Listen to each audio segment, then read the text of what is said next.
Tsika zafirana fa tsika efa mifanaky za fa namety ohatra aloha ve tsika mifanampy ekeo za na de boy black fa lezaka nataoko mbola tsy ampy noho ny aminao de napetako ny anarana hoe kasy vaziko voalohany mbola tsy nazahoako pisy akasitrao afahareniko zay vita mozika tsika aza vela izy disadisa azafirana fa ny inspirako amina tapitsisy valo ny foko raha tsika samy tafita de aza dinga nofinofiko hoe ilay al zenita de aloha fakeko mipialina tsika tsy afa misaraka de lazay fa za mipady maditra izy sy mino fa za raha tsisy mozika de miviky de aloha miara-mandeha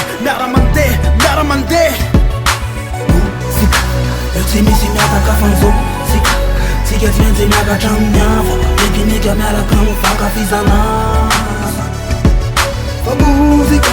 io tsy misy miataka fan'izao Sika, tsika tsy maintsy miakatra amin'ny ava Tekinika miaraka amin'ny fankafizana Fahizana anampo, fitiavantsika roa Fa vita fato mapiara-kevitra amin'ny fo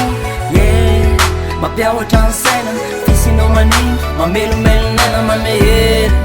Mana tena tsovery toky Hotody am'zay niriny Varina tamy sangy zato izy miratandry Mamifalifaly Sy lena mieritandry Ndraindray compliqué Manakotatsaina fa sophistiqué Ohatran'la rehefa bug eo amin'ny solosaina Tsafeno Raitsy kobakoba complice tsy afabela Tsigny zany Fa la musique Fa la musique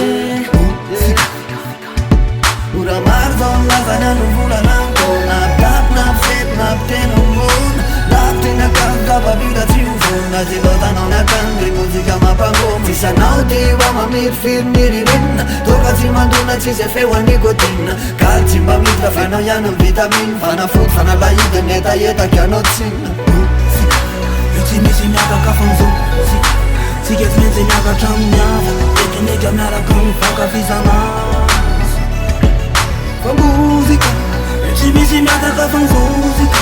tsika tsy maintsy miakatra amin'ny ava Tekinika miaraka amin'ny fankafizana Oma music azilozanao fa mbola bobaka ny drafitra tsy vita miandry atsika aza vela angatsika le fitiavatsika fa manjary lasa eriko veromaina andraigny atsika endro tavarainy tisony manina sary piaromialona ny besony maro mandehibe ny koty atsika senao tsy de ny fangaro indro tafarezo sa lehibe ny kafara be no retara Sika, io tsy misy miataka fan'izao Sika, tsika tsy maintsy miakatra amin'ny ava Tekinika miaraka amin'ny fankafizana Fa muzika, io tsy misy miataka fan'izao Sika, tsika tsy maintsy miakatra amin'ny ava Tekinika miaraka amin'ny fankafizana